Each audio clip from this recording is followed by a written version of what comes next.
Hello बच्चों, let's read the question. And the question here it is: in case of lac operant model, lactose function as inducer that bind to repressor protein, repressor that bind to operator gene, inducer that bind to operator gene, co-repressor that bind to repressor gene. तो सबसे पहले हम लोग यहाँ पे की concept को discuss करते हैं. So key concept here it would be lac operant. So lac operant, that is commonly known as a form of lactose operant. That is what? That is a combination. ये जो है combination होता है genes का that are particularly specific for, जो genes specific होती हैं uptake and metabolism के लिए. That is here uptake and even metabolism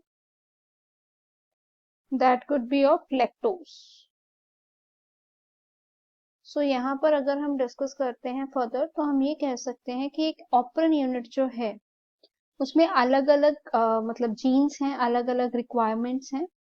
ठीक है, तो एज पर द रिक्वायरमेंट हमें यहाँ पर क्वेश्चन जो उन्होंने पूछा है उसके अकॉर्डिंग अगर हम बात करते हैं तो that is related to lactose का फंक्शन क्या है. जो हमारे पास होता है lac repressor in case of operon. ठीक है, ये जो है student it could act as a lactose sensor.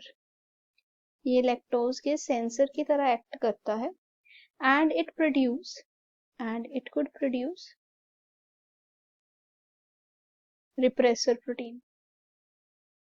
ठीक है, ये रिप्रेसर प्रोटीन को फॉर्म करता है. नाउ जो लैक्टोज प्रेजेंट होता है अगर हम बात करें यहाँ पर तो लैक्टोज जो प्रेजेंट है लैक ऑपरेंट में वो क्या है, एक एग्जांपल है इंड्यूसर की. एंड ये जो है lactose it is particularly substrate है, that could be a substrate for the enzyme beta galactosidase के लिए. एंड जो लैक्टोज है it is known as a inducer. जो ये है ये इंड्यूसर है जो कि बाइंड करता है student, that could particularly bind.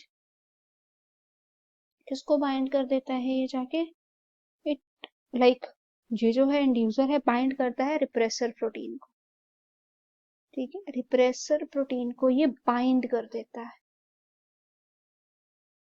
तो यहाँ पर अगर हम देखें तो वो कह रहे हैं इंड्यूसर है that bind to repressor protein. यही देखना है ना कि ये क्या है, कि इंड्यूसर है जो कि रिप्रेसर प्रोटीन को बाइंड करता है. Hope it is clear. Thanks for watching.